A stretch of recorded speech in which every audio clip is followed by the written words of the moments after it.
Hey everybody, welcome back to Society and Culture and our discussion on the 1980s. Hope everybody had a great weekend. I liked some of the responses I got for some of the music of the 80s that you listened to, some pretty thoughtful things there. If you haven't gotten that to me yet, please do so as soon as you can. This week's assignment is going to deal with television as normal, television in the 1980s, and then also today's discussion is going to focus on television during the 1980s. So let's talk a little bit about 80s television.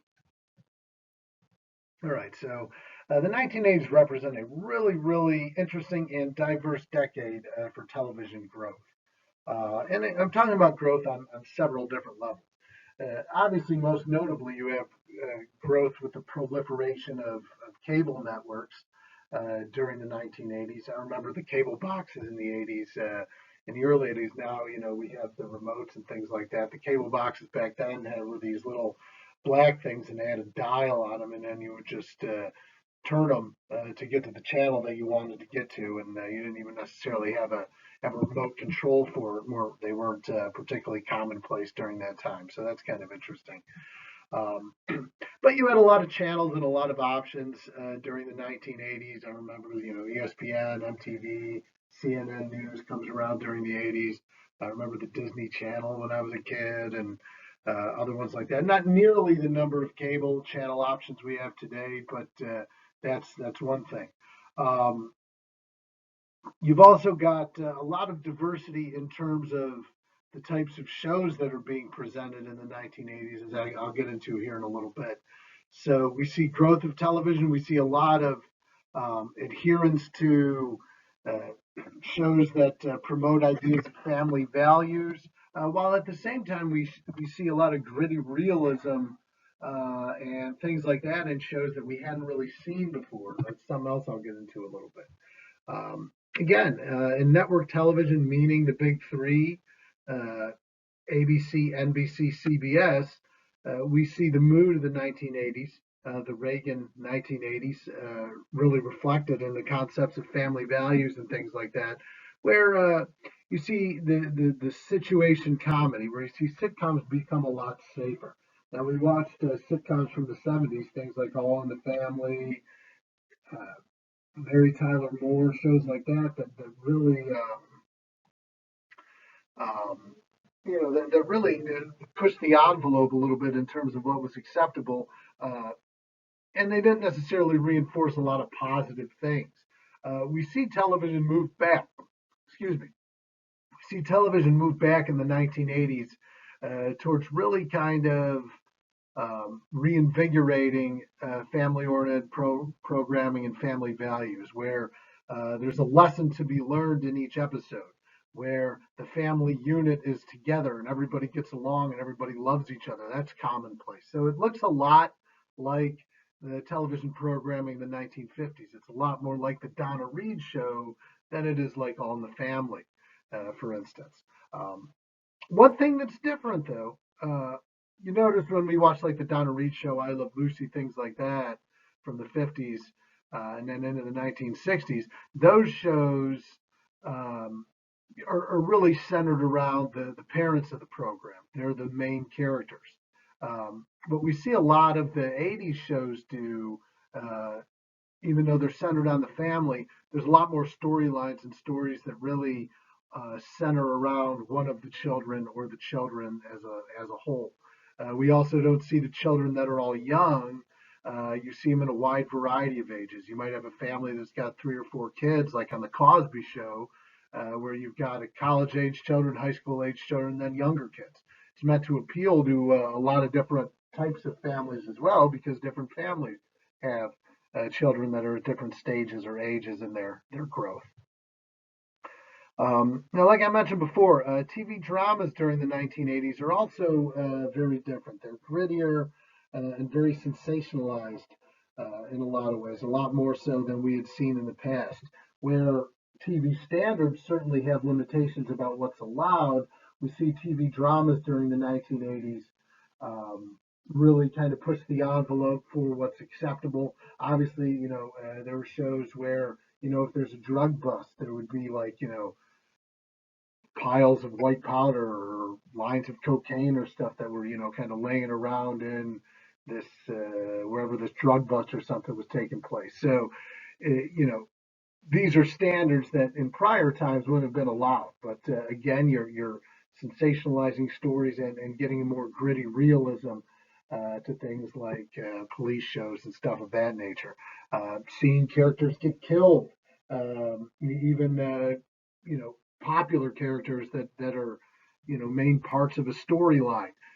Sometimes you'd see them get killed off in the 1980s,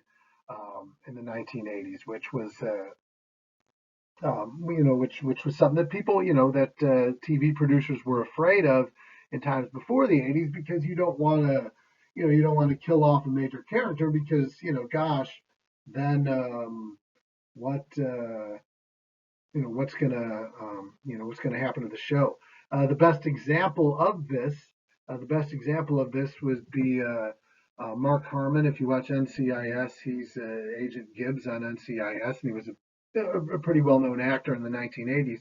Was on a medical drama called St. Elsewhere, and through exposure, he got the HIV virus, he got the AIDS virus, and ultimately died because he was exposed to it as a doctor. And this was a main character on a show that got killed off, and it notably also was the first significant character from a popular television program to be killed off with the AIDS virus. So again. Art reflecting life, as AIDS is becoming prominent in the 80s. They do storylines that show people that are, suffer from and die from that virus. TV show tropes, or that's basically kind of another word for typical stories and story forms and things like that. Um, you know, we see a lot of commonality in terms of what shows look like. The stories themselves might be different, but a family comedy is a family comedy, and you're going to see a lot of different family comedies in the 1980s. Uh, Police procedural dramas are going to be fairly similar in the sense that there's going to be the story, there's going to be the end, and it's going to be contained in an episode. Um, this has always been around since the 50s, 60s, and 70s, so that's nothing too new.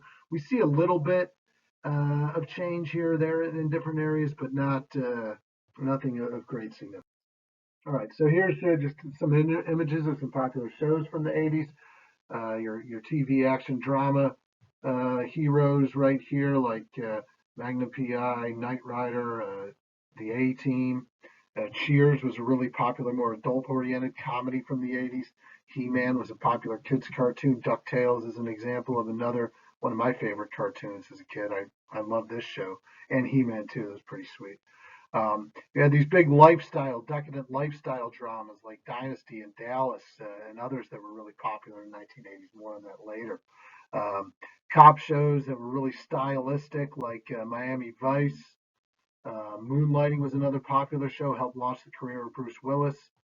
Um, the Cosby Show, you kind of screwed up, pal. But the Cosby Show was probably the most successful family comedy of the 1980s. Uh,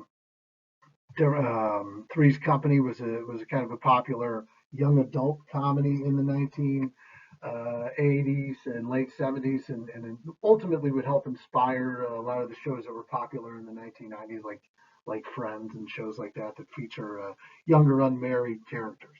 And then probably the most decorated program of the 1980s was Hill Street Blues, which was a police procedural or a cop show that again dealt with a lot of controversial issues that in the past a lot of shows were unwilling to do, but and was generally very well regarded.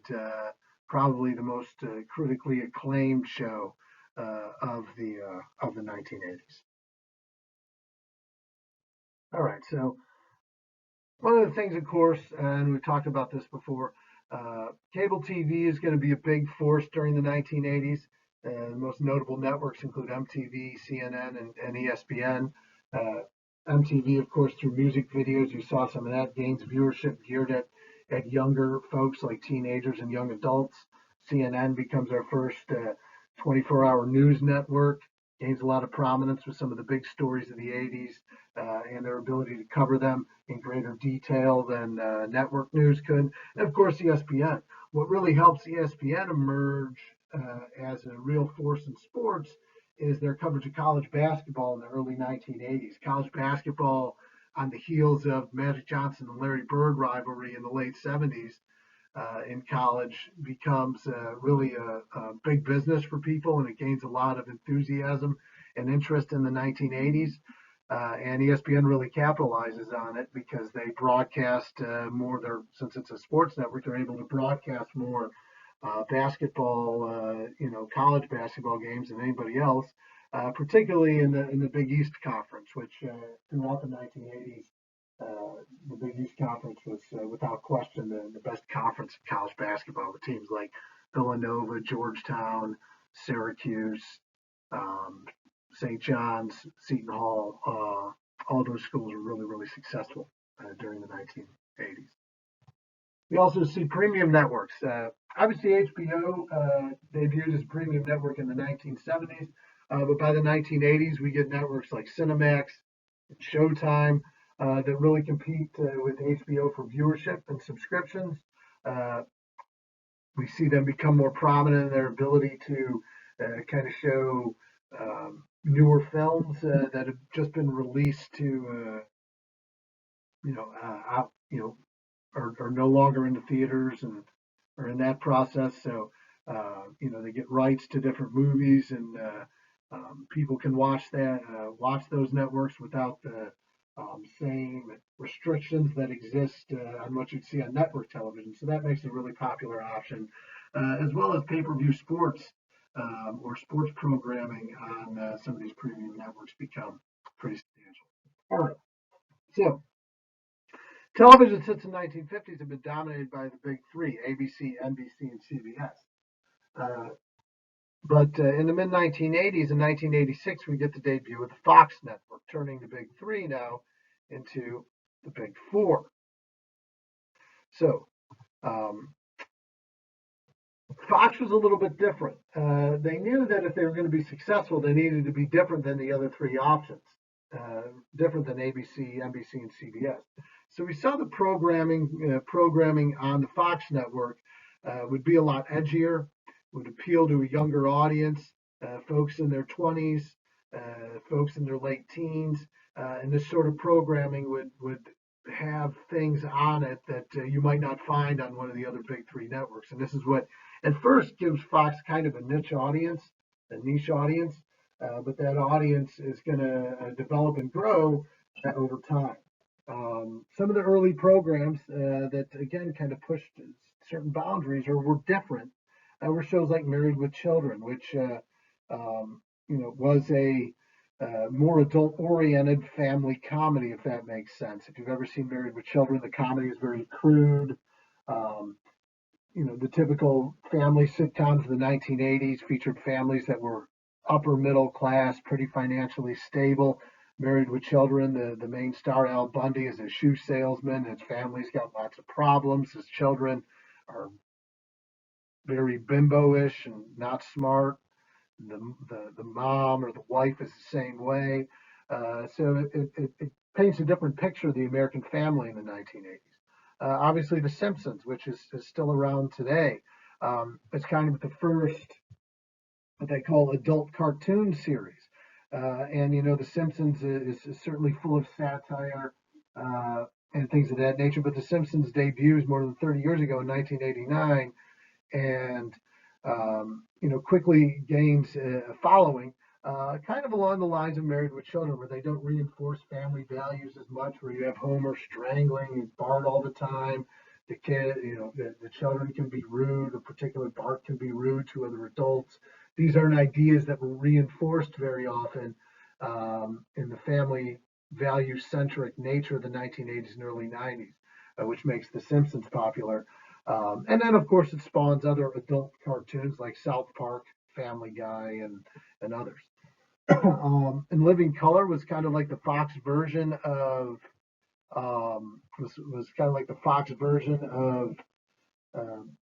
Saturday Night Live. but it featured primarily African American characters and Jim Carrey. African American comedians and actors like the Wayans and David Allen Greer and some other famous folks. Um, so that was a really popular show for a time. And again, they were able to push the envelope with some of the comedy, especially during a time in the late 80s or through the 80s overall, where Saturday Night Live was really struggling as a program. Um, 21 Jump Street's another example of kind of a police procedural drama. It starred Johnny Depp and Richard Grieco and some others, uh, where he played like a guy that was trying to get to the bottom of crime through pretending to be a high school student. Johnny Depp did. So it, brought kind of a fresh look to uh, police type police type dramas, and also appealed to a younger audience, as the Fox network really, really tried to do um, throughout its debut in the 80s and then into the 1990s. Okay. Like I said before, the Fox network programs dealt with a lot of subject matter that the other big three were unable or unwilling to show, and it gained them a lot. It gained them enough support. It gained Fox enough support early on to allow them to kind of sustain their network. And of course, now they're just, every bit as strong as the three. Okay, so what are some of the popular genres of television during the 1980s? Well, for one, you have family comedies, shows like Family Ties, The Cosby Show, Growing Pains, Full House, all debut in the 1980s, and are all shows that reinforce again the concept of family, family values. Episodes are fairly self-contained, where you've got some sort of family issue, and by the end of the episode, you've reached a positive conclusion. Everybody's happy. We also noted that shows during this time um, didn't only focus as the primary character on one of the parents or on the two parents. A lot of episodes, many episodes were kind of centered around, as the primary topic for an episode, were centered around one of the kids, or something to do with one of the kids. And again, you see children in these families vary in age. So you've got some older kids and some younger kids. So if you're a family with younger kids, you can identify. If you're a family with teenagers or maybe even a little bit older children, you can identify with that as well. The Cosby Show is really important in that they was the first time that they really had portrayed an African American family as wealthy and successful. Uh, Bill Cosby's character on the show, Cliff Huxtable, uh, um, was a doctor. His wife was a lawyer, and they were a fairly wealthy family living in New York City and in Manhattan and that sort of thing. So that was something new. A lot of these other family comedies are very much copycatish, and they focus on, again, family values and things of that nature. Talked about Hill Street Blues and Miami Vice programs that were kind of gritty police dramas. I did mention Cagney and Lacey. Cagney and Lacey stood out because it was the first female-centric um, police program. Um, Cagney and Lacey were two female detectives that had to deal with crime just as any men as male policemen would during this time, which of course made that show kind of stand out for kind of the first showing women could be tough cops and things like that, just like men. So that was noteworthy. Um, Another big thing during the 1980s were these decadent lifestyle dramas, as they were called. These shows that would feature really, really wealthy characters or wealthy families and storylines. Shows like Dallas, Dynasty, Falcon Crest, and Knots Landing were the most notable ones. And these were extremely popular. They were like primetime soap operas, and they would feature kind of the lifestyles and experiences of the fabulously wealthy and rich. So it would kind of really reinforce that ideology of the 1980s that, power and wealth and money and all that stuff was really, really important. In fact, the shows were so popular that Dallas, which was the most noteworthy of them all, um, there was an episode in 1981 where the main character named JR got shot at the end of a season. It was called a cliffhanger, the end of season cliffhanger, which a lot of shows in the 1980s became notable for these end of season cliffhangers. And early the following season, he wasn't killed. Jr. wasn't killed from this being shot. Uh, and early the following season, they revealed who had shot Jr. And the name of the episode was "Who Shot Jr." And um, that was actually the single most watched episode of American television ever, even to today. So shows you the popularity of these type of shows during the 1980s.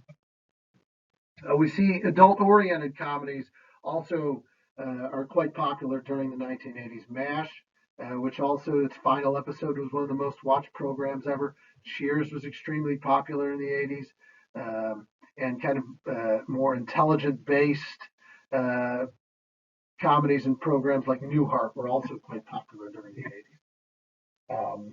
Another movement we saw during the 80s were the popularity of what we call action dramas, which were kind of along the lines of the type of movies that became popular in the 1980s, those high concept films, where you would have these action drama shows that featured not necessarily somebody that's a cop, but somebody that's almost like this superhuman cop or has all this technology or something with them to make them somehow more effective with these very sensationalized stories. Examples of that would be shows like Knight Rider, where he had a talking car. Magnum PI was very popular. The A Team, which was these former commandos that solved crimes in California, and the Dukes of Hazzard, which were these kind of anti-hero type brothers. And their show was really popular in the 80s. Most of these shows also featured some sort of noteworthy vehicle or a fast car that appealed to kids in particular as well. I remember I had a big wheel as a kid, and it was a Dukes of Hazzard big wheel, and it had this big brake on it and everything, and it was fun.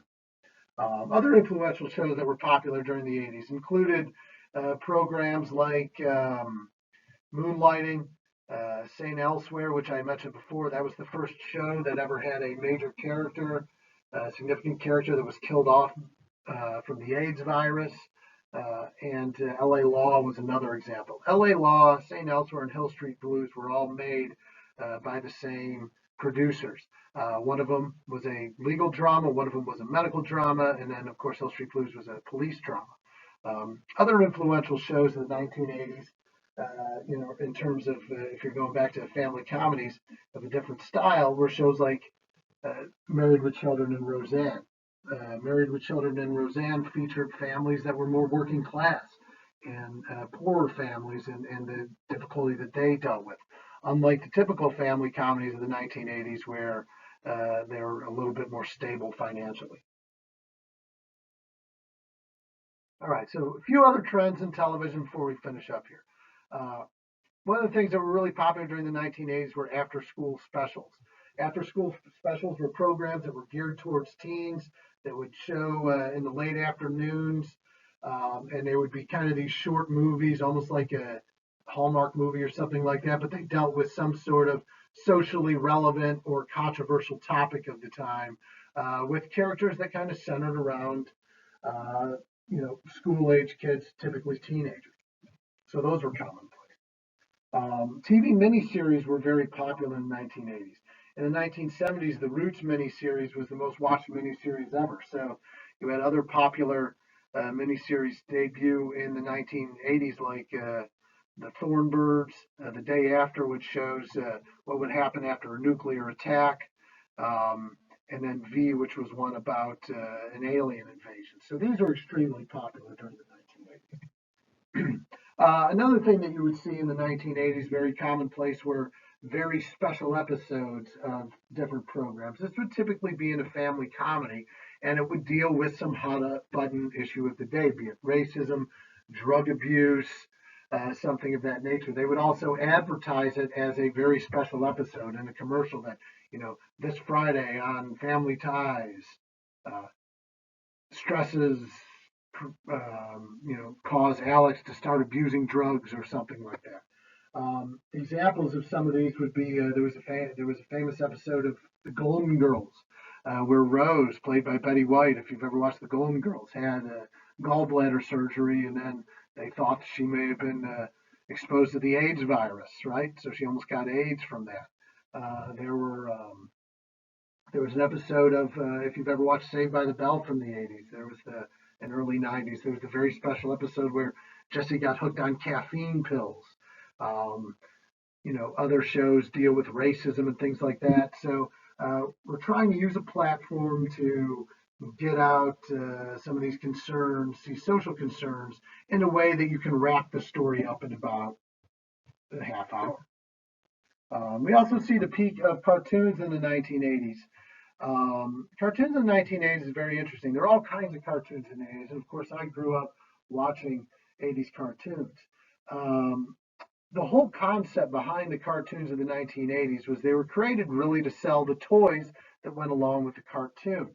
He-Man is an example. The Smurfs were another popular cartoon. Probably the most notable of these were the G.I. Joe and Transformers. They were released first as toys, but then they made accompanying cartoons to go along with them to tell stories about the characters.